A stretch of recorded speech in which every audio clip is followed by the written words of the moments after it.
Shalom saudara, terima kasih ya sudah mengikuti channel Abdi Allah dengan setia. Pada kesempatan ini kita akan mendengarkan kesaksian Evangelis Daud Tony. Jika saudara ingin ikut berpartisipasi dalam Zoom Evangelis Daud Tony, dapat menghubungi admin kami. Kontak dan keterangan lanjut ada di deskripsi video. Terima kasih, selamat menyaksikan.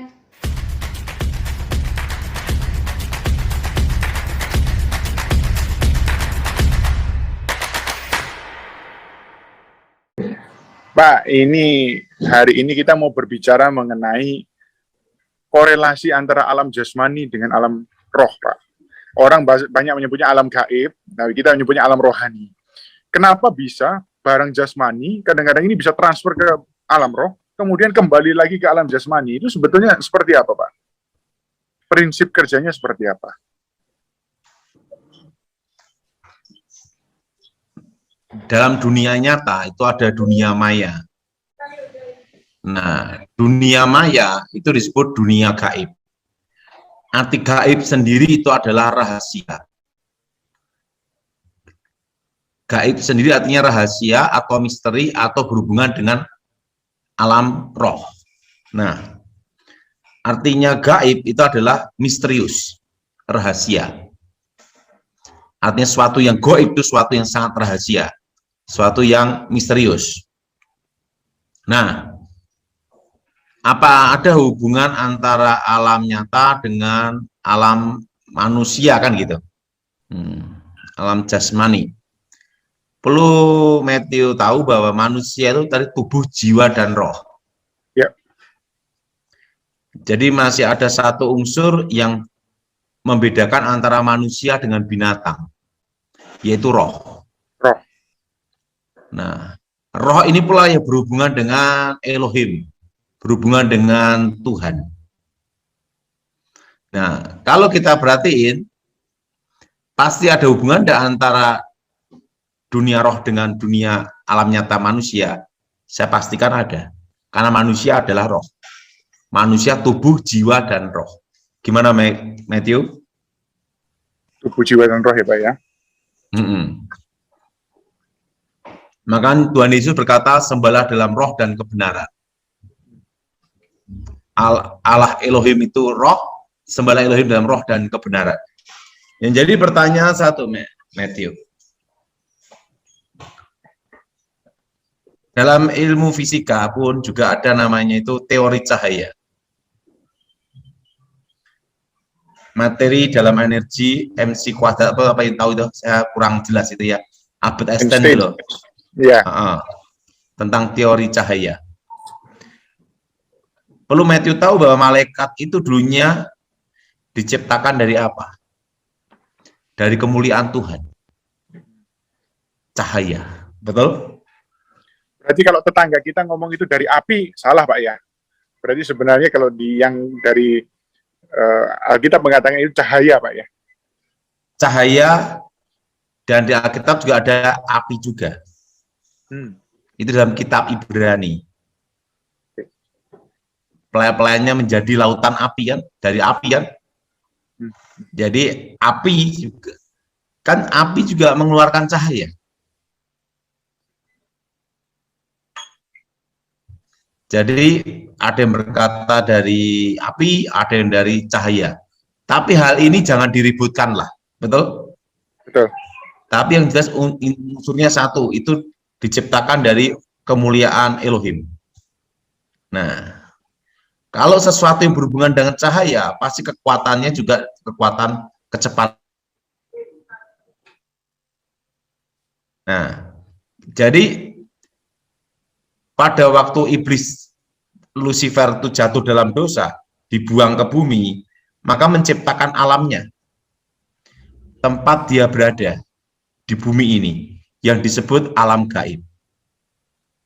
Nah, alam gaib itu tidak berbenturan dengan bumi, tetapi tidak menyatu. Artinya itu bayangan bumi. Suatu benda seperti ini masuk ke alam gaib itu langsung lenyap, tapi volume itu tidak. dikembalikan ke alam nyata, kembali ini lagi. Kenapa? Karena alam gaib ini berhubungan dengan cahaya, yaitu cahaya kegelapan. Udah jelas, Matthew? Jelas, Pak. Nah, makanya dua peperangan itu mempengaruhi alam roh, alam gaib. Waktu kita doa peperangan demi nama Yesus, nah, itu alam gaib yang terkoyak. Terkoyak gini. Nah, manusia-manusia yang ada dalam koyakan itu diberi kehendak bebas untuk memilih percaya Yesus atau menolak Yesus. Tetapi kalau yang tidak percaya Yesus pun secara moral pun baik. Karena alam roh gaibnya itu tidak mengikat atau memperburuk dia. Jadi fungsinya doa peperangan itu ada. Karena keselamatan itu adalah anugerah. Nah, pada hakikatnya manusia yang jahat pun tetap ada hati nurani, ada suara hati. Alkitab berkata bahwa roh manusia adalah pelita Tuhan. Nah, kalau alam gaib itu mempengaruhi alam pikiran manusia, itu manusia jadi jahat. Paulus mengatakan itu adalah benteng-benteng kegelapan. Keangkuhan yang dibikin. Nah, jadi kalau itu doa peperangan itu untuk mematahkan benteng-benteng itu, Matthew. Pak, kasih contoh, Pak. Caranya doa peperangan, Pak. Jadi supaya langsung praktek. Jemaat bisa langsung praktek, Pak. Doa peperangan Misalnya orang kena digunakan untuk apa? Misalnya untuk ada doa untuk kota, ada doa untuk kota, ada doa untuk bangsa. Ada juga doa untuk keluarga. Nah, ini Pak, lebih kecil lingkupnya supaya bisa langsung dipraktekkan untuk keluarga. Doa peperangannya seperti apa, Pak? Misalnya ya, suaminya itu jahat sekali. Penyembahan supaya roh Elohim bertahta di atas pujian dulu. Nah, kalau ada karunia bahasa roh, gunakan karunia bahasa roh. Karena sebenarnya orang yang berbahasa roh, karunia bahasa roh, itu menembus doanya, menembus ke langit. Menembus, membuat koyaan yang ada di alam gaib itu. Maka Tuhan kalau memberi sesuatu itu pasti ada gunanya. Bukan kurang kerjaan. Tapi kalau bahasa roh lebih baik. Bukan gaya-gayaan, bukan kurang kerjaan juga, tapi itu kan komunikasi antara Elohim dan manusia, roh dengan roh. Nah, itu sebenarnya doa bahasa roh itu menembus koyaan, membuat koyaan menembus ke langit. Karena ada komunikasi antara Elohim dan manusia. Intinya doa kan komunikasi. Luar biasa. Nah, setelah doa ujian penyembahan, tulisan doa dengan menggunakan darah Yesus. Darah Yesus hancurkan kutub, darah Yesus menghancurkan mantra. Darah Yesus sucikan tempat ini. Darah Yesus, kalau itu suaminya, buka hatinya. Ingat, pada hakikatnya manusia itu ada roh manusia. Roh manusia adalah pelita Tuhan. Darah Yesus hancurkan kutub, darah Yesus hancurkan mantra. Demi nama Yesus, roh setan, roh jahat keluar.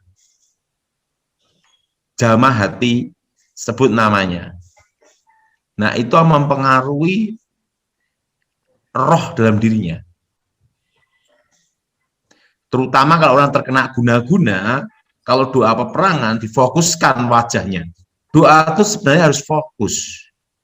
Arti fokus ini bukan ngelambiang ngalamun kayak orang gila, itu bukan, atau halusinasi. Tapi doa itu harus ada di tuju, betul?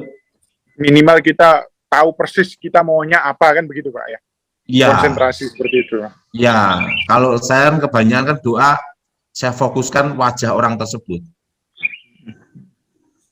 Karena doa itu harus ada fokusnya, gitu. Nah, kalau doa tidak ada fokusnya kan hanya supaya dilihat orang aja kan. Kembang lambe. Doa itu harus fokus. Nah, doa itulah makanya doa itu bisa mengubah keadaan. Amin. Jadi kalau ada karunia bahasa roh, gunakan di rumah karunia itu. Tapi jangan di jalan-jalan bahasa roh, nanti dikira orang gila. Gila. Karena kan tidak ada yang tahu artinya. Itu antara roh dengan roh kan gitu. Dipikir malah ngerapal mantra Pak di jalan-jalan. Iya betul. Ya. Udah jelas Matthew? Siap.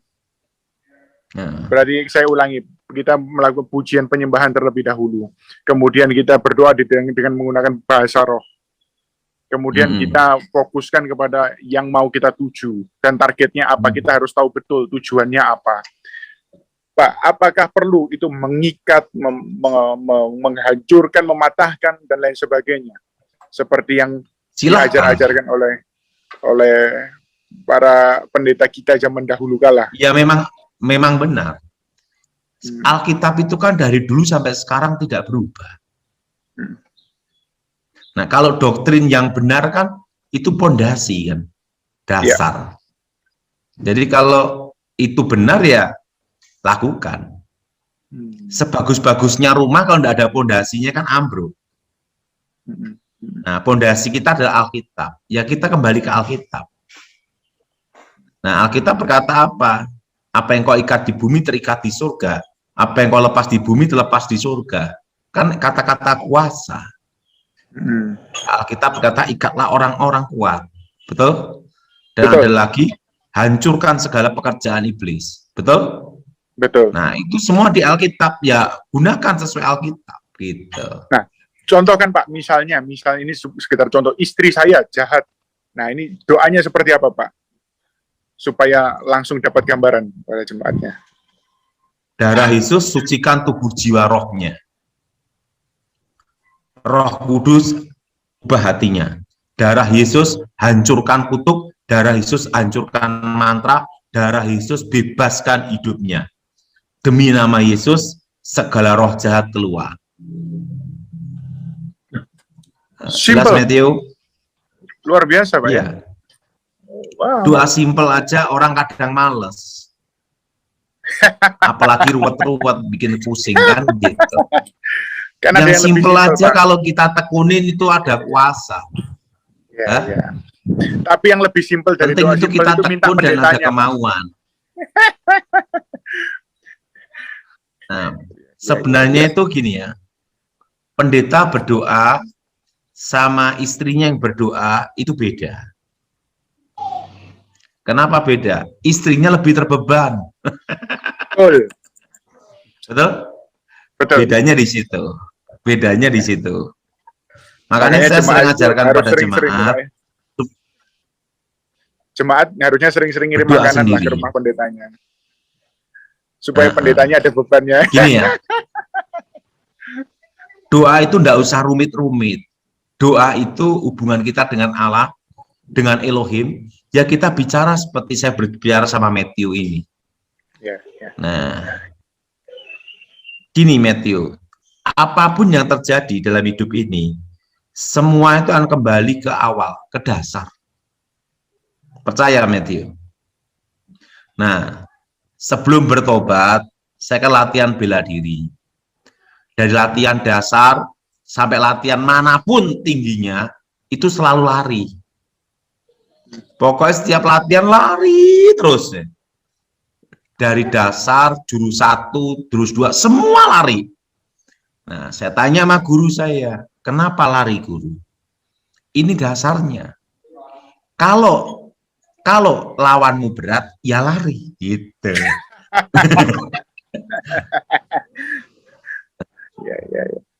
Jadi semua itu kembali ke dasar.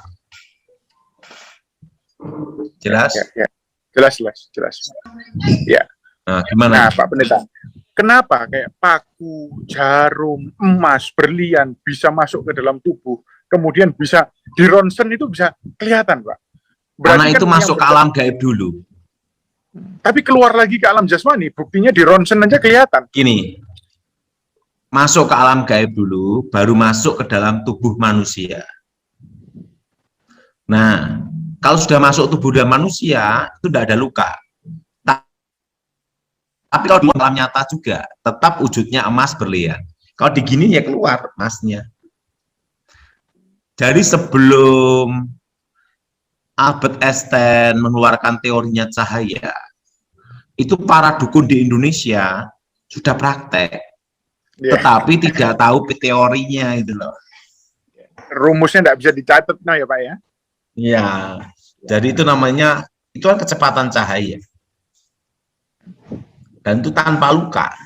Termasuk santet tadi masuk dalam tubuh manusia, ada gunting juga, tidak ada bekas jahitannya. Berarti ada orang yang katanya bisa mengoperasi tangan masuk ke dalam tubuh, itu benar ya Pak ya? Nah, itu hanya tipuan mata. Beda lagi. Kalau itu udah tipuan mata, lain cerita lagi. Oh, baik. Nah, kalau manusia Pak, manusia ini di Alkitab pun ditulis bahwa ada manusia yang dipindahkan roh Allah dari satu tempat ke tempat yang lain dalam sekejap mata. Baik itu di perjanjian lama ada dan di perjanjian baru ada. Ternyata kuasa-kuasa kegelapan juga bisa memindahkan manusia secara kilat dan gaib. Kalau Pak Pendeta kalau tidak salah jurusnya itu saipi angin, kalau saya tidak salah. Ya, jadi gini ya, setan itu tidak ada ide baru. Ya. Setan itu tidak ada, artinya apa? Itu semua menjiplak, menduplikat apa yang ada di firman Tuhan untuk menyesatkan. Kan iblis ini kan saingannya, ya gitu loh. Jadi harus ada satu konsep, satu garis bahwa setan tidak punya ide baru. Gitu loh. Ya, Okay. Sepakat. Lanjut. Nah, berarti memang hal itu bisa dilakukan, Pak ya. Sampai hari ini pun bisa dilakukan atau itu sebenarnya sudah punah? Kalau ilmu jenis seperti saya dulu sebelum bertobat, itu masih ada tetapi hampir punah. Karena apa? Kemajuan zaman. Kalau kita dulu, zaman dulu bertapa, 7 hari 7 malam, kuat, tidak makan, tidak minum, tidak boleh lihat unsur api. Betul? Namanya pati gempar, ada kentaki, tidak tahan. Betul enggak? Jadi ilmu-ilmu itu masih ada, tapi hampir punah. Nah, kembali ke benda dari alam gaib, dari alam roh menuju ke alam jasmani. Benarkah, Pak Pendeta, bahwa di alam gaib itu tersimpan banyak harta benda yang tersembunyi? Dalam arti ada orang yang bisa mengambil sesuatu dari alam gaib, di alam roh, dibawa ke alam jasmani berupa batu-batuan, emas-emasan, dan lain sebagainya. Itu sebetulnya tipuan atau kenyataan? Oke. Saya dulu juga pernah mau nyari itu. Waktu itu saya bertapa untuk mencari harta karun itu. Saya di alam roh mencari. Adanya itu di Samudra Raya, di palung-palung gitu loh, di tubir-tubir.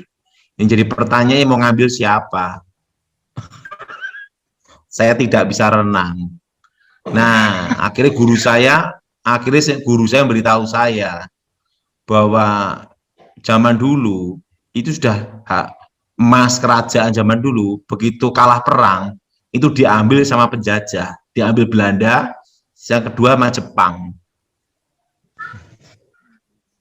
Jadi kalau ada katanya harta karun peninggalan kerajaan-kerajaan zaman dulu yang nilainya triliunan, ton-tonan, 100% itu bohong.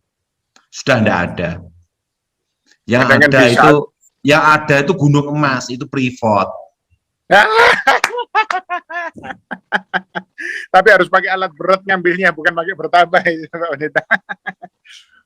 Berarti Nah, kan kalau pusaka-pusaka ada, Tapi kalau harta karun itu kebanyakan itu di laut atau samudra.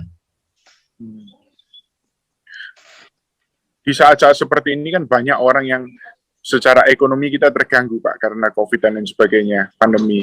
Nah, berarti kan mudah orang untuk memprovokasi, menipu, ayo kita nyari harta karun, ayo kita nyari menggandakan uang dan lain sebagainya. Ya, supaya clear Untuk bahwa menggandakan itu uang tipuan. itu 100% bohong, bahkan 1000% bohong. Kenapa? Uang itu kan ada serinya. Yang kedua, di alam roh itu tidak ada percetakan uang. Itu omong kosong itu. Iya. Nah, kalau lawan tanding Bapak yang sudah almarhum di India itu kan bisa menggandakan uang itu, Pak.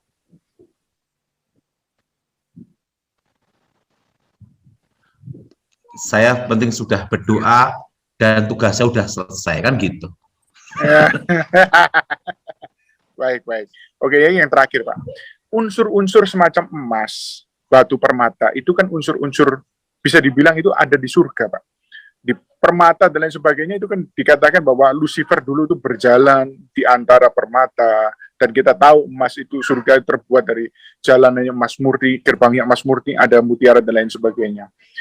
Sampai emas itu berada di bumi, apakah ya ini unsur, kenapa kok bisa ada korelasinya, kok sama, kok ada di bumi yang seperti itu? Nah, ini yang saya jadi pertanyaan, berarti barang-barang itu, apakah itu memang berasal daripada sana, Pak? Saya tidak tahu. Tapi yang jelas, sesuatu yang mulia itu untuk Tuhan.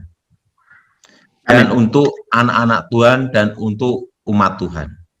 Makanya kalau umat Tuhan ada di surga, ya ketemunya ya semua yang mulia. Nggak mungkin ketemu namanya batu padas, kan enggak. Artinya emas itu kan mulia, logam mulia. Nah, batu pun juga batu mulia. Artinya apa? Segala mulia itu diberikan Tuhan. Nah, kayak kalau ada batu-batu permata, itu kan ada juga namanya proses alam, betul? Betul. Secara geologi, proses alam lainnya.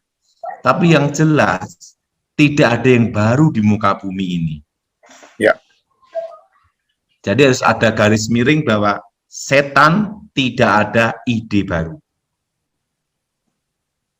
Ya. Nah, yang terakhir, Pak, masih di seputar pertambangan. Karena kebetulan saya bekerjanya di dunia pertambangan ini, saya aji mumpung, saya bertanya. Nah, di pertambangan berarti daerah-daerah pertambangan apapun, minyak, batu bara, pertambangan emas, dan lain sebagainya. Itu kalau kita selalu membuka lahan, itu pasti ada halangan dan penguasa wilayah dan lain sebagainya. Manusia itu sebenarnya punya hak nggak, Pak, untuk itu mengklaim bahwa ini miliknya Tuhan, saya mau ambil, misalnya seperti itu. Mengelola bumi ini. Nah, jadi gini ya, ada banyak, saya pernah ada kasus ya, tapi udah lama ya, lupa saya. Itu tempat itu ada emasnya, tapi waktu digali tidak kelihatan emasnya. Nah, artinya apa? Itu mata ditutup semua. Begitu doain dalam nama Yesus dengan kuasa darah Yesus, kelihatan langsung.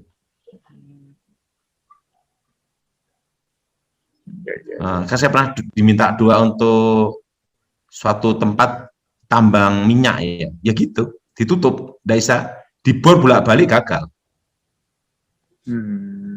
Tapi tempatnya di mana lupa, saya udah berapa puluh tahun yang lalu. Saya doa di nama Yesus, setan keluar, langsung ditambang, keluar langsung bisa. Jadi itu kasusnya menutup mata namanya. Itu sebenarnya bisa diatasi sendiri, Pak. Diatasi dengan darah Yesus. Dengan darah Yesus. Apakah hanya kita mendeklarasi dengan darah Yesus, ataukah harus melakukan langkah profetik seperti membawa anggur perjamuan dan lain sebagainya, Pak? Kalau saya hanya cukup doa aja cukup. Yang penting itu dari iman kembali ke iman. Terima kasih saudara sudah menonton video ini sampai selesai. Kiranya Tuhan senantiasa memberkati kita semua. Sampai jumpa di video berikutnya. Tuhan memberkati.